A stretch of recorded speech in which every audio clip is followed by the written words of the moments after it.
Hello everyone. In this video, I would like to talk about the trapezoidal rule. So to explain what the trapezoidal rule is, it's easy to understand if we compare it to Riemann sums. In Riemann sums, we take an interval and we split it up into subintervals, and then in each of those subintervals, we are looking at a rectangle underneath a curve. That's going to give us an approximation for the area under the graph of that function. Well, now the trapezoidal rule, instead of using rectangles, we're going to use trapezoids. And adding the area of those trapezoids together, it gives us another way to approximate the area underneath a curve. So what I'd like to do in this video is just talk about how to develop a formula for the trapezoidal rule, and then we'll use it in an example. So let's start by taking a look at a function in the coordinate plane. So here's my axes, and then let me just draw some function within here, and it doesn't matter what this looks like. Now let's say we want to find the area under this curve to the x-axis in some interval from a to b. Now, much like we did with Riemann sums, we are still going to take this interval and we're going to split this up into subintervals.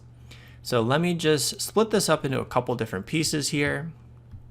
Let's split this up into, 5 subintervals. So now what we're looking at on our graph, at A, I can find f of A is going to be this point that is on my curve. At B, we can find f of B up here. And now for all these other ones, let's label these. So this we could also say is x sub 0. Let's say that's x1. x2, x3, x4, and here b is going to be x5. So all of these points, we can also find these on our function as well. Now the next thing I'm going to do is I'm going to draw in some segments, so just give me 1 second to do that. Alright, so I drew in the vertical segments at each of these endpoints for our subintervals. So from x sub 0 to x sub 1, I have the vertical segments on both sides. Now if I add in one more segment, if I connect together these y values in these subintervals, you can see that the shapes I'm creating are trapezoids. The vertical segments on either end of the subinterval are the parallel bases. The height of the trapezoid is the length of the subinterval, so the distance in between x sub 0 and x sub 1, for example. And then the last side, this is one of the non-parallel sides of the trapezoid, that's the segment connecting together these two y values that are on our function. So now let's go through and we'll see if we can develop a formula for this. So remember, the area of a trapezoid, just in general, the area of a trapezoid is 1/2 base 1 plus base 2 times the height. So base 1 and base 2, those are the parallel bases. And then the height has to be perpendicular to the two bases. In our diagram here, because these are vertical segments and because the x-axis is horizontal, we do know we have right angles for all of these trapezoids. So that means the vertical segments are the bases, and then the distance in between our two x values, or the width of the subinterval, that's going to be the height of each trapezoid. Now let's just assume that we have all of these being the same width. So each of the trapezoids is going to have the same height. So what we did, much like we were doing with Riemann sums, we're going to take the length of the entire subinterval. So if I do b minus a, that gives me that distance. And we're going to split it up into n subintervals. In my little picture here, we have 5, so n would be 5. So this is the height of each of the trapezoids. Now for the first trapezoid, so I'm going to say area of trapezoid 1. We have our 1/2. Now the two bases are the lengths of these vertical segments. So it's going to be f of x sub 0 plus f of x sub 1. So f of x sub 0, that gives me the y value right here. So I labeled as f of a, but we can also call that f of x sub 0. And then this y value, that's f of x sub 1. So the two vertical segments, those are my two bases, and we're multiplying this by the height of b minus a over n. We do the same thing for the second trapezoid. So we have our 1/2, and now the two bases for this one are going to be x1 and f of x2. This is also multiplied by that height, which we said was b minus a over n. Let's scroll down just a little bit, but the pattern here is going to continue for all of these trapezoids. So what I can do is we can think about this. We are approximating the area underneath a curve, so let's write this as an integral from a to b of f of x times d of x. Now, since all of these are going to be, a lot of it's going to be the same. We have the 1/2, that's going to be the same for every trapezoid. They all have the same height of b minus a over n. So why don't we factor those two things out from every area? So out front, we'll do b minus a over 2 times n. So factoring that all out, and now in the parentheses, we're going to have all of our bases. So if we take a look here, this first one have f of x sub 0, and it also had f of x sub 1. Well, the second trapezoid also has f of x sub 1. So if you take a look at the picture, the very first vertical segment is only used in this leftmost trapezoid. But this second vertical segment, where we had f of x sub 1, that one's actually used by the very first one, and it's also used by the second trapezoid. So it's getting used twice. So that's why it's repeated here. So that means in our bracket, we're actually going to have 2 of those. And the same thing is going to be true for f of x sub 2, f of x sub 3, all the way up into our very last one, which in our picture was f of x sub 5, but in general, that would be f of x sub n.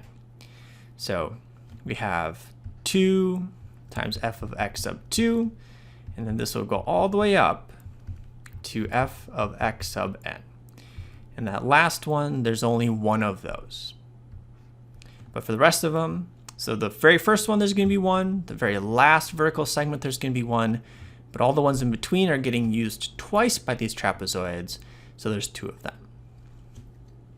So this gives us a formula where we can approximate the area underneath a curve. So now why don't we use this in an example?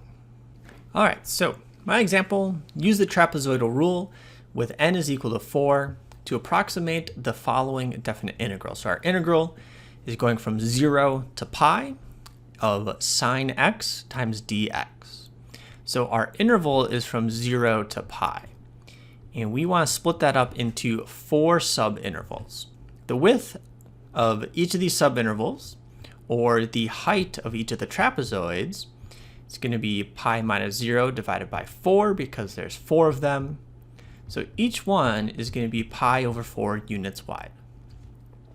So let's just write out what our intervals are going to be. So you have the interval from 0 to pi over 4. We'll have pi over 4 up to pi over 2. We have pi over 2 up to 3 pi over 4. And then the last one is going from 3 pi over 4 up to 1 pi. So here's our intervals. So thinking about the formula we just developed, so our integral is going to be approximated by using a bunch of trapezoids. So the integral from 0 to pi of sine x times dx. So out front, the width of every trapezoid, or the height of every trapezoid, the distance in between the two parallel bases, was pi minus 0 divided by 4. But because they're trapezoids, there is that 1/2, so we have a 2 there as well. And now we're going to multiply this by all of our bases. So the first one is only used once, so f of 0. But now the rest of these up until the very last one, we're going to have 2 of those. And that's because these bases get used twice.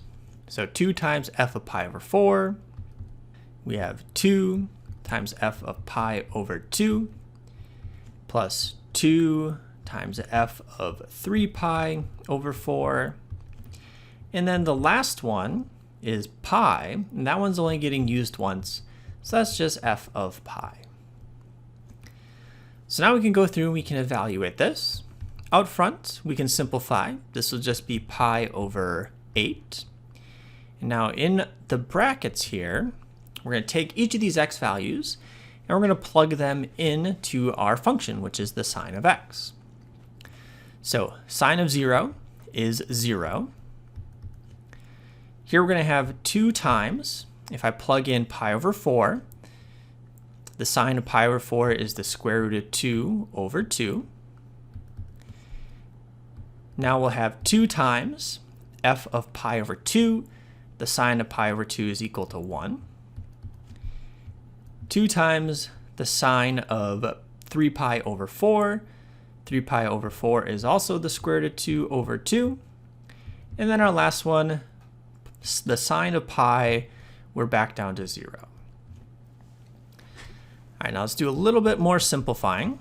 So within our brackets here, we have a 2 in the numerator. That cancels out with that 2. A 2 and a 2 will simplify. So we have pi over 8. And what are we left with? We have a square root of 2 and a square root of 2. So that's 2 times the square root of 2. And then we also have one other 2 times 1. So like this. Now let's just get a decimal approximation for this area to see what we end up with. And our decimal approximation, we end up with about 1.896 square units. And why don't we just finish up by taking a look at the graph. And I'm just going to do a quick sketch of this, just so you can see what this would look like. So we're taking a look at the graph of sine from 0 to pi. So sine, it starts at 0. Once we get back to pi, that's half of the period and it goes back to 0. Right in the middle, at pi over 2, it's up at positive 1. So we have a point right here. Now I'm just going to try and connect this together with as best of a curve as I can. It's not too bad. And then we split this up into 4 subintervals. So we also have pi over 4 here and 3 pi over 4. And what we're doing is we are drawing in some trapezoids. So I'm going to go through and I'm going to draw these in. So we have some vertical segments. So we are using f of 0, but that is equal to 0, so we don't have a segment there. We have this one in the middle going all the way up to 1. And we also have one at 3 pi over 4. And then these end up being trapezoids. So this first one is more like a triangle, but we have 2 trapezoids in the middle. They are supposed to be congruent because the spacing is equal here, and there's symmetry, but my picture isn't the best, but you can imagine. So we have 4 trapezoids, and in each case, we found the area, and then added it all up, and it gave us this approximation of 1.896. And just like with Riemann sums, the more trapezoids we use, the closer this approximation is going to get to the actual area underneath this sine curve.